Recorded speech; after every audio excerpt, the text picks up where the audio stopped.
You're a priest forever in the line of Melchizedek. Why should we care about that, right? That's the main thing I want to kind of reflect on here today. So the church in the liturgy today gives us a read-in, but decides to break it up.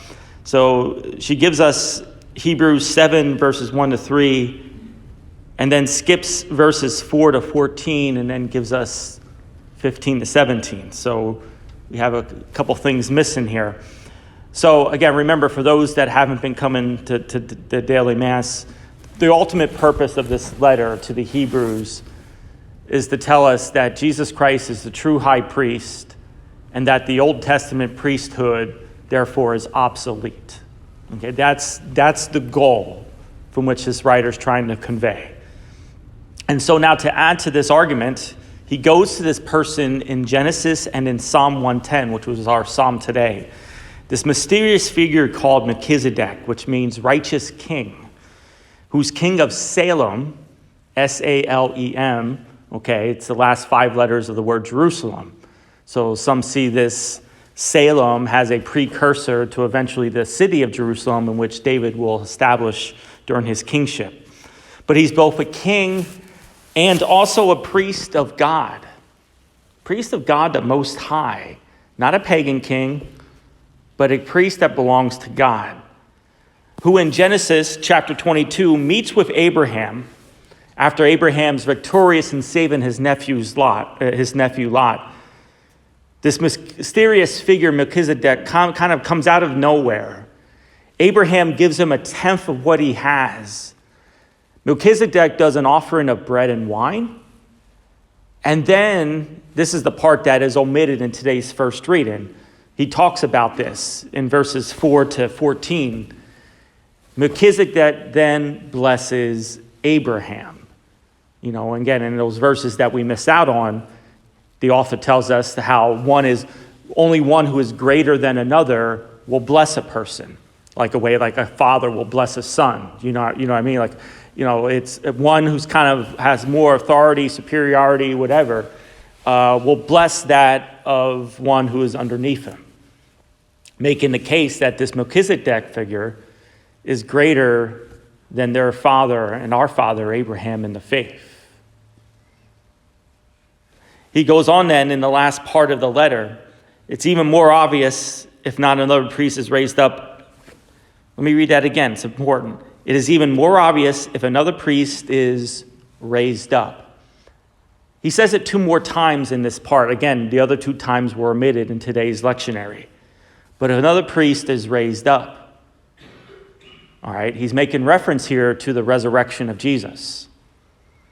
He's raised up after the likeness of Melchizedek, who had become not by a law expressed in the commandment concerning physical descent, but by the power of a life that cannot be destroyed. For it is testified, quote in Psalm 110 here, "You are a priest forever according to the order of Melchizedek." See, one of the problems that the author of Hebrews has is that the priests were from the family of Levi, one of the 12 sons of Jacob. The people, the descendants of Levi, were also the priests. Okay, so this happens in Exodus. We'll talk about that when we get to Exodus in our Bible study. But the problem here with Hebrews is that Jesus is not a descendant of Levi. He's a descendant of Judah. So now he has to make a case as to why Jesus can be called a priest. Again, for us, it might not seem like a big deal, but back then, you know, descendantry, genealogy, those were all big deals. If Jesus wasn't a tribe of Levi, then he can't be a priest. So what does the author of Hebrews do? He says he's a priest not according to the tribe of Levi. He's a priest according to this mysterious figure, Melchizedek. This mysterious figure who in Genesis does not have a genealogy. And again, those who've done my Genesis study know how many genealogies are throughout the whole book. The book is basically a book of genealogies. Melchizedek doesn't have one. We don't know who his father and mother is. He kind of comes on the scene and then mysteriously disappears, never to be heard from again until Psalm 110 prophesies about this king, but also this priest who's going to be a Messiah figure. And so a person with no genealogy, a person who offers bread and wine, okay, so to these Christians, yeah, they make the connection right there. And a person who blesses Abraham. And so Jesus' priesthood is modeled after that of Melchizedek. So again, the importance though is why is it important to us today? Well, it's important to us today because Jesus' priesthood still continues on.